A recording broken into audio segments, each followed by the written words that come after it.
I thought it was the wind.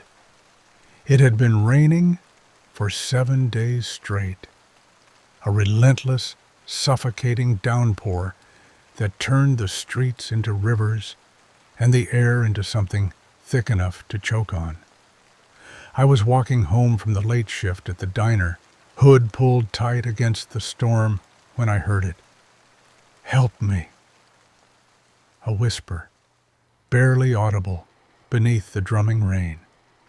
I stopped, turning in a slow circle. The street was empty, just flickering streetlights and black water swirling around my ankles.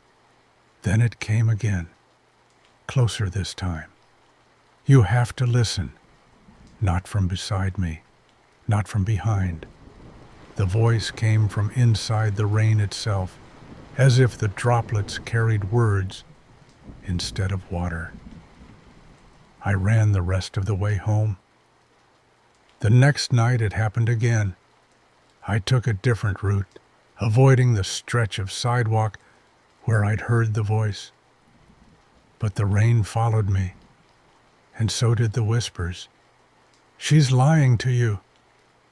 This time I recognized the voice. Emily, my little sister, who'd drowned in Blackwater Creek 12 years ago, whose body they'd never found. I pressed my hands to my ears, but the voice seeped through my fingers like the rain through my jacket. "The Hollows are hungry, Jess. They're always hungry." By the third night I started seeing them. Not ghosts, not exactly. They were more like absences, gaps in the rain where the water refused to fall, human-shaped voids that flickered at the edge of my vision. The Hollows. I told my wife about the voices, about Emily. Claire held me while I shook, her fingers tracing slow circles on my back. "It's just grief," she murmured. "The anniversary's coming up. Your mind's playing tricks." But when I lifted my head, her reflection in the window wasn't blinking, and the rain outside wasn't touching the glass. I started carrying Emily's old teddy bear in my pocket. A stupid comfort, but the only thing I had left of her. The Hollows hated it. Whenever my fingers brushed the matted fur, the whispers would stutter, the voids twisting away like smoke in the wind. That's how I knew they were real. On the 6th night, Claire came home with wet shoes but no umbrella. "You walked in this?" I asked, staring at the puddles spreading around her feet. She smiled. "It's not raining." But when I looked outside, the storm was worse than ever, and the Hollows were gathered on our porch, waiting. The truth came in fragments, like the voices between the raindrops. Claire wasn't Claire. The real Claire had died a year ago, car skidding on wet pavement. I'd buried her in the cemetery by Blackwater Creek.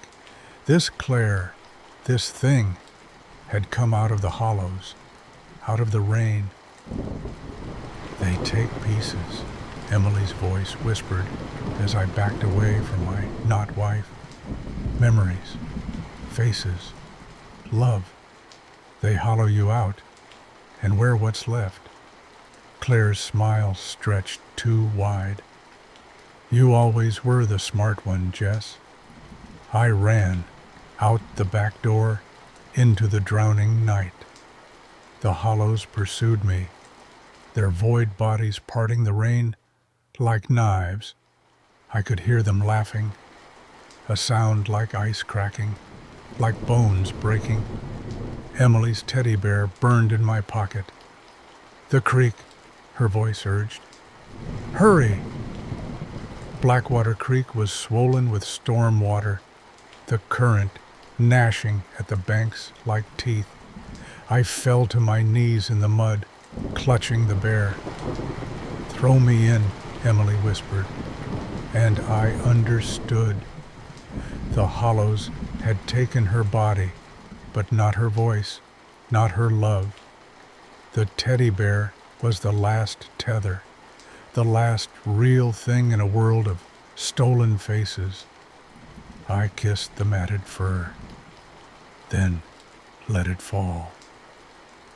The creek swallowed the bear in an instant. For a heartbeat, nothing happened.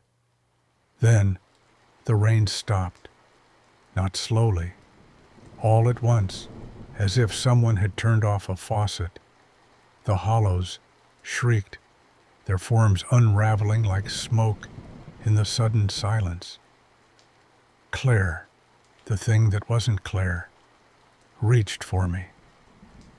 Her fingers passed through my arm like cold water.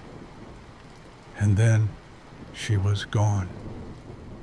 The police found me at dawn, half frozen, on the creek bank. They said I'd been missing for 3 days, said Claire had reported me gone after I'd vanished during the storm. I didn't correct them, because the woman who came running when they called her, the woman with Claire's face and Claire's voice and Claire's wedding ring, wasn't my wife. I could see the hollows in her eyes. And when the rain started again that afternoon, I heard Emily whisper one last time, "They always come back."